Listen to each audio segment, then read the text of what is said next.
Merhabalar sevgili sayfa dostlarım. Bugün sizlerle tek hamur ile 2 çeşit pizza yapacağız.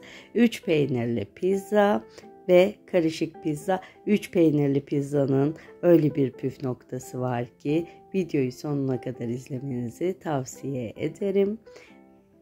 Haydi öyleyse pizzalarımızın yapım aşamasına geçelim. Siz de bu arada kanalımıza abone olmayı unutmayın, olur mu? Pizzamız için bir yoğurma kabına 2 paket instant maya koyuyoruz. Ilık suyumuzu mayamızın üzerine ilave ediyoruz. Şekerimiz var, 2 tatlı kaşığı şeker ilave ediyoruz. 4 yemek kaşığı zeytinyağı ve tüm malzememizi şöyle bir spatulamız ile karıştırıyoruz. Daha sonra üzerine 4 su bardağı unumuz var. Unumuzun bir kısmını koyalım. Şöyle hamurun bir yumuşaklığına bakıp kalan kısmını da üzerine daha sonra ilave edelim. Tuzumuz var. Tuzumuzu ilave ediyoruz, 1 tatlı kaşığı. Elimizi yağlayarak hamurumuzu yoğuruyoruz. Burada elimi yağlamamın sebebi hamurun elime çok yapışmasını istemiyorum.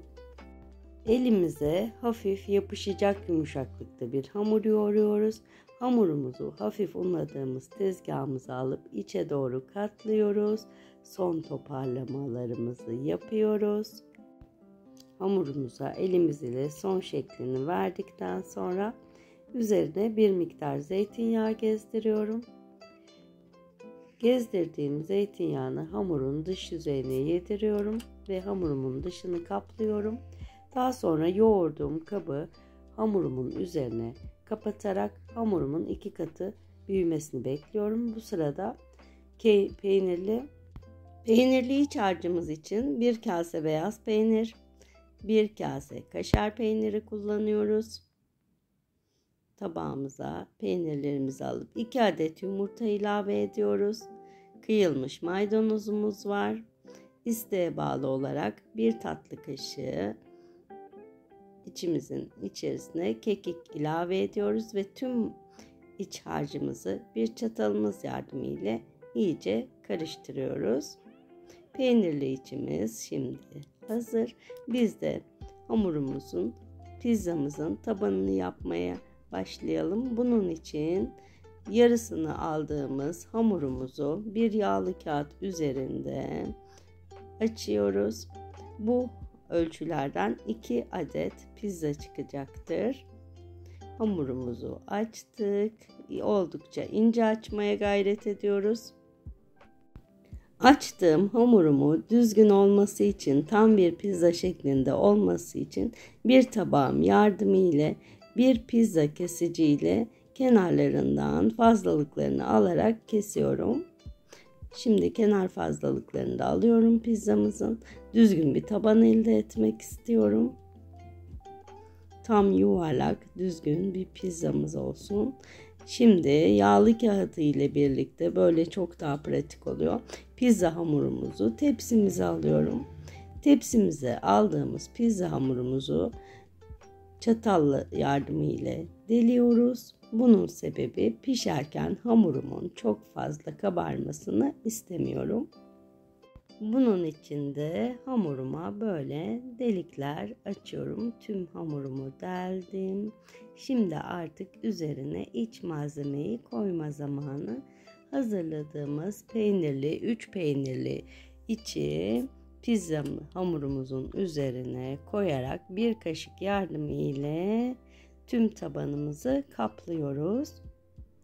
Bir tane de karışık pizza yapmak istiyorum. Bunun için pizza tabanımın üzerine aynı işlemleri uyguladıktan sonra ketçap sürüyorum. Sürdüğüm ketçabımın üzerine elime aldığım şöyle bir tutam kekiği serpiştiriyorum. Pizzalarımızı dilediğimiz iç malzeme ile hazırlayabiliriz. Biz pizza yapımında kendimiz için kaşarlı, sucuklu, mantarlı pizza yapmayı uygun gördük. Bunun için pizza tabanımın üzerine şimdi dilediğimiz kadar kaşar peynir rendesi serpiyoruz. Şöyle iyice her yerine gelecek şekilde. Daha sonra üzerine dilimlediğimiz sucuklarımızı diziyoruz. Dilediğiniz büyüklükte, dilediğiniz malzemelerle pizzamızı hazırlayabiliriz. İsterseniz ton balıklı, isterseniz vejeteryan, isterseniz mozzarellalı gibi. Şimdi mantarlarım vardı. Mantarlarımı da ilave ediyorum. Şöyle her yere gelecek şekilde, her dilime lezzet verecek şekilde mantarlarımızı da pizzamızın üzerine diziyoruz. Ve şimdi en üst katmana bir miktar daha kaşar peyniri serpiştiriyorum. Böylece görüntü daha hoş olacaktır. Evet, peynirli ve karışık pizzamız hazır. Pizzalarımızı 200 derecede 20 dakika pişiriyoruz. Fansız fırında. Pizzalarımız pişti, fırından çıktı. Her yer mis koktu. Herkese bu pizza tarifini denemesini tavsiye ederim. Şimdi pizza dilimleyiciyle pizzalarımızı dilimleme zamanı. Ve evet, işte o an tadım zamanı. Herkesle bu tarifi tüm sevdiklerinizle paylaşın ki onlar da böyle nefis pizzalar yapabilsinler. Bir sonraki lezzetli tarifte görüşmek üzere. Sevgiyle kalın, hoşça kalın. Yapmamı istediğiniz herhangi bir tarif varsa lütfen yorumlarda tarifinizi yazın, biz de yapalım.